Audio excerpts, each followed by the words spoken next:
안녕하세요, 투자자 여러분. 오늘은 베테랑 월스트리트 투자자들조차도 긴장하게 만드는 주제, 바로 계엄령에 대해 심도 있게 살펴보겠습니다.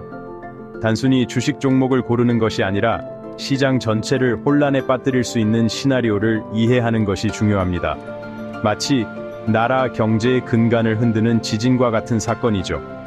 지금 아마 굳이 이런 암울한 이야기를 왜 해야 할까라고 생각하실 수도 있습니다. 하지만 믿어주세요.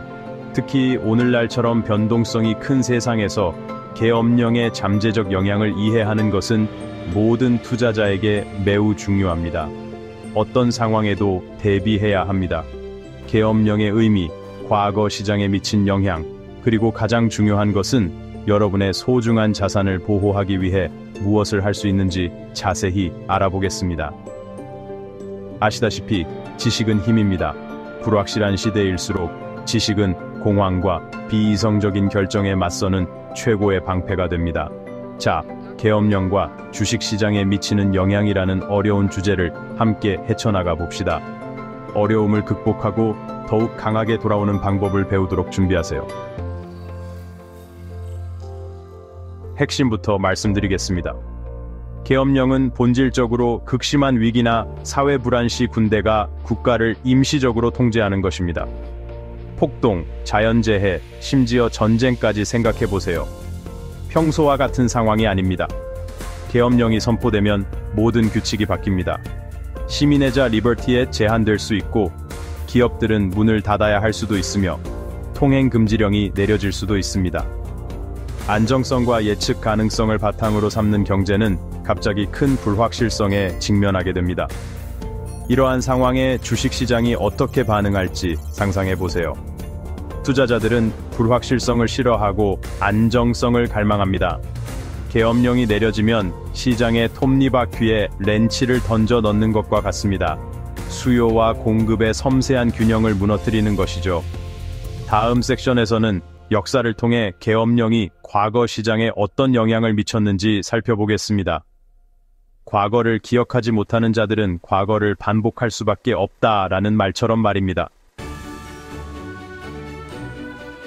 역사는 계엄령이 경제를 파괴하고 주식 시장을 폭락시킨 사례들로 가득합니다.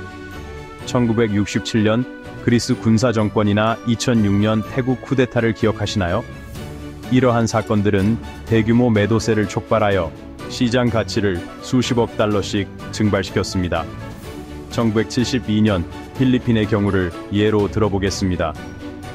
마르코스 대통령이 계엄령을 선포했을 때 주식시장은 폭락했고 외국인 투자는 고갈되었으며 경제는 침체에 빠졌습니다. 필리핀이 회복하는 데 수년이 걸렸습니다. 이러한 역사적 사례들은 계엄령의 잠재적 결과를 냉정하게 일깨워줍니다. 시장의 취약성과 관련된 위험을 이해하는 것의 중요성을 강조하는 것이죠. 하지만 모든 상황은 다릅니다. 영향의 심각도는 계엄령 기간, 정부의 대응, 그리고 전반적인 지정학적 환경을 포함한 여러 요소에 따라 달라집니다. 이제 한국의 상황을 생각해 봅시다. 잠시 한국에 계엄령이 선포되었다고 가정해 보겠습니다. 즉각적인 영향은 무엇일까요? 한국의 대표 주가지수인 코스피는 폭락할 가능성이 높습니다. 투자자들은 공포와 불확실성에 휩싸여 시장에서 썰물처럼 빠져나갈 것입니다. 불안정을 경계하는 외국인 투자자들은 아마도 가장 먼저 시장을 떠날 것이고, 이는 시장에 더 큰 하방 압력을 가할 것입니다. 지정학적 긴장에 민감한 원화는 미국 달러와 같은 주요 통화 대비 약세를 보일 가능성이 높습니다. 한국 경제는 수출에 크게 의존하고 있다는 것을 기억해야 합니다. 계엄령으로 인해 운송, 통신, 공급망이 차단될 가능성이 있으며, 이는 한국의 수출 중심 산업에 심각한 타격을 줄 수 있습니다. 5장 업종별 충격 위기를 헤쳐나가기. 물론 모든 업종이 동일한 영향을 받는 것은 아닙니다. 어떤 산업은 다른 산업보다 더 큰 타격을 받을 것입니다. 예를 들어 관광산업은 완전히 마비될 가능성이 높습니다. 항공사, 호텔, 레스토랑은 여행 제한과 통행 금지령으로 인해 수입이 증발하는 것을 지켜봐야 할 것입니다. 이미 위기에 처한 금융부문은 최악의 상황에 직면할 것입니다. 기업들이 어려움을 겪으면서 은행들은 대출 부도의 물결에 대비해야 할 것입니다. 모든 경제의 엔진인 소비 지출은 사람들이 허리띠를 졸라매고 장기적인 어려움에 대비하면서 급감할 가능성이 높습니다. 반면 일부 업종은 위기에서 실제로 이익을 얻을 수도 있습니다. 예를 들어 정부가 안보에 우선순위를 두면서 방위산업체는 수요 급증을 경험할 수 있습니다. 식음료 회사 또한 사람들이 생필품을 비축하면서 매출이 급증할 수 있습니다. 계엄령이라는 격동의 바다를 헤쳐나가려는 투자자들에게 이러한 부문별 영향을 이해하는 것은 매우 중요합니다. 6장 장기적인 관점 위기에서 회복으로. 계엄령 선포 직후에는 혼란이 불가피할 것입니다. 그렇다면 장기적인 영향은 어떨까요? 그것은 정부의 질서 회복 능력, 국제사회의 대응, 그리고 한국 경제의 회복력을 포함한 여러 요소에 따라 달라집니다. 만약 정부가 위기에 신속하고 단호하게 대처하고 동맹국으로부터 지원을 받는다면 경제는 비교적 빠르게 회복될 수 있습니다. 한국은 과거에도 역경에서 회복해왔습니다. 회복력이 강하고 경제 성장에 대한 탄탄한 실적을 가지고 있습니다. 그러나 장기간의 계엄령은 사회 불안과 경제 불안정과 함께 치명적인 장기적 결과를 초래할 수 있습니다. 투자자들의 신뢰를 떨어뜨리고 외국인 투자를 저해하며 국가를 심각한 경기 침체로 몰아넣을 수 있습니다. 여기서 중요한 것은 계엄령의 장기적인 영향은 결코 확실하지 않다는 것입니다. 많은 변수를 가진 복잡한 방정식과 같습니다. 7장 투자자를 위한 지침서 격동의 시대를 위한 전략.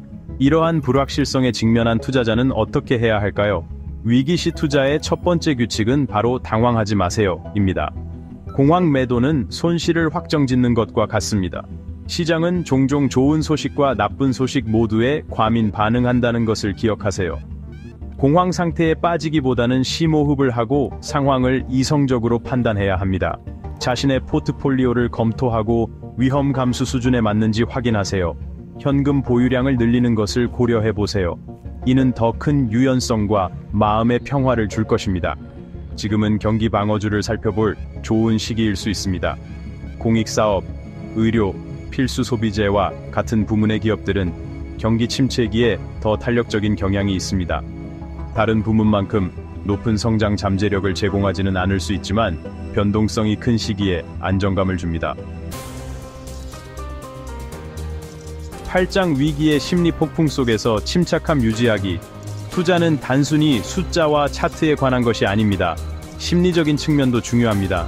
시장이 폭락할 때 공포에 휩싸여 충동적인 결정을 내리기 쉽습니다. 그렇기 때문에 침착함을 유지하고 장기적인 관점에서 생각하는 것이 중요합니다. 주식시장은 순환적이라는 것을 기억하세요. 호황과 불황의 시기를 거칩니다. 하락은 결국 다시 상승할 것입니다. 중요한 것은 폭풍을 이겨내고 나중에 후회할 경솔한 행동을 하지 않는 것입니다. 공포에 대처하는 한 가지 방법은 정보를 계속 얻는 것입니다. 최신 뉴스와 분석을 계속 접하세요. 하지만 선정적인 보도와 잘못된 정보에 주의해야 합니다. 추측이 아닌 사실에 집중하고 평판이 좋은 출처를 고수하세요. 9장 위기를 헤쳐나가기. 신중함과 균형 잡힌 시각.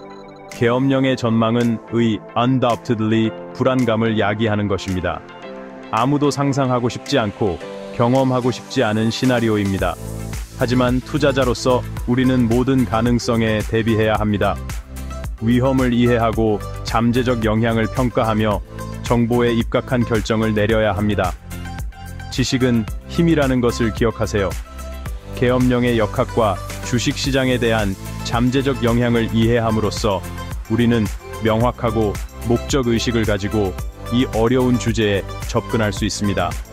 공포에 휩쓸린 경솔한 결정을 피하고 신중함과 균형 잡힌 시각으로 이 격동의 바다를 헤쳐나갈 수 있습니다. 정보를 꾸준히 얻고 침착함을 유지하며 이 또한 지나가리라 라는 말을 기억하세요.